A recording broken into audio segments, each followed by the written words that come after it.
যাব ভাই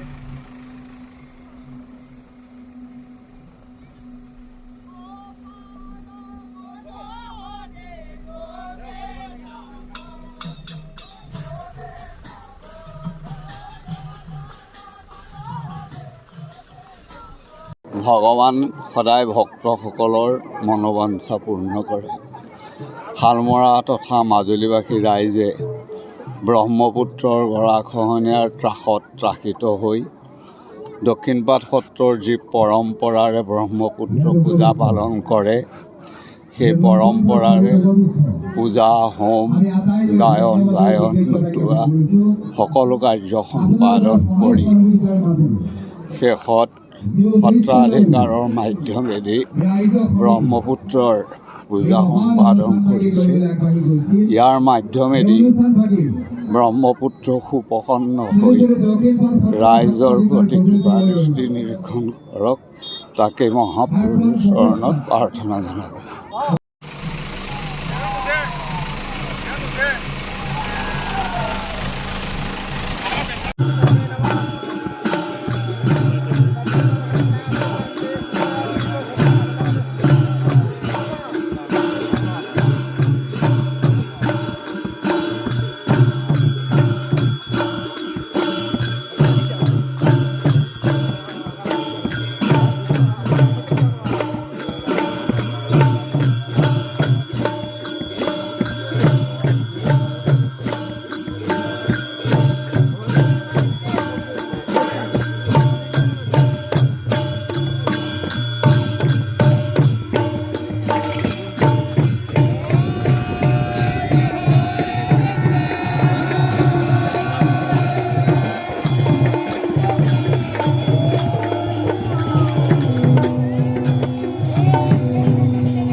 সকলোকে বেৰিকেডৰ বাহিৰত থাকিব বুলি জনাইছোঁ।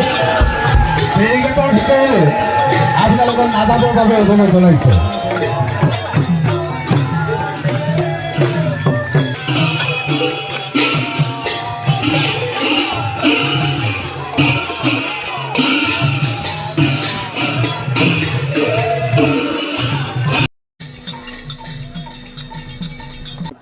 যিহেতু আমি ব্ৰহ্মপুত্ৰ নদীপূজন উদযাপন সমিতিৰ তৰফৰ পৰা আমি মাজুলীৰ প্ৰচাৰ বিভাগক প্ৰচাৰৰ দায়িত্ব দিছিলোঁ আৰু আপোনালোকেও আমাৰ অনুৰোধ ৰক্ষা কৰি আমাৰ মাজত উপস্থিত হৈছে।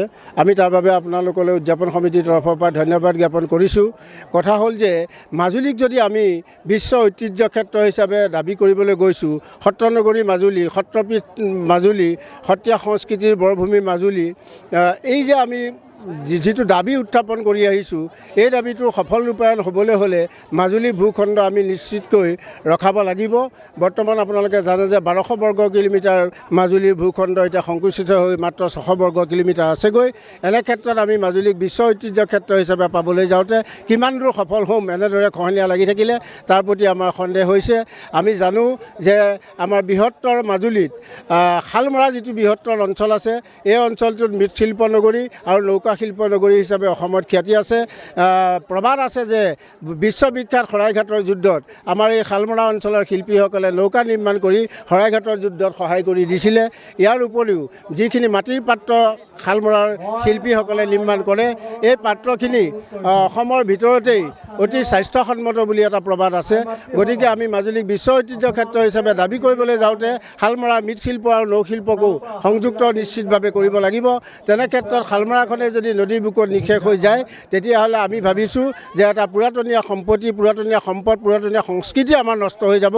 তাৰ উদ্দেশ্যেৰে আমি বিভাগীয় কৰ্তৃপক্ষ ইতিমধ্যে কাৰ্যকৰী সভাপতিগৰাকীয়ে কৈ গৈছে যে বিভাগীয় কৰ্তৃপক্ষই খহনীয়া ৰোধৰ কাৰণে ব্যৱস্থা নাই লোৱা বুলি আমি ক'ব নোৱাৰোঁ। তথাপিতো আমি সেই যিখিনি ব্যৱস্থা লৈছে তাৰ ক্ষণভংগুৰতাৰ প্ৰতি লক্ষ্য ৰাখি আমি দক্ষিণপাট সত্ৰাধিকাৰ প্ৰভুৰ দিহা পৰামৰ্শ মতে চিৰ জাগ্ৰত ভুৱন মোহন বিগ্ৰহক আমি আনি ইয়াতে পূজা অৰ্চনাৰ ব্যৱস্থা কৰিছোঁ। দুদিনীয়া কাৰ্যসূচী, আজি আমাৰ দ্বিতীয় দিনৰ কাৰ্যসূচী। আমি আশাবাদী ইয়াৰ আগতে ভুৱন মোহন বিগ্ৰহভাগীয়ে বেঙেনাআটীত যেনেদৰে খহনীয়া ৰখাবলৈ সক্ষম হ'ল বা দক্ষিণপাটত যেনেদৰে খহনীয়া ৰখাবলৈ সক্ষম হ'ল, তেনেদৰে আমাৰ শালমৰা অঞ্চলটো যদি খহনীয়াৰ পৰা ৰক্ষা পায়, তেতিয়াহ'লে মাজুলী নিশ্চিতভাৱে সুৰক্ষিত হ'ব বুলি আমাৰ ধাৰণা আছে। ধন্যবাদ।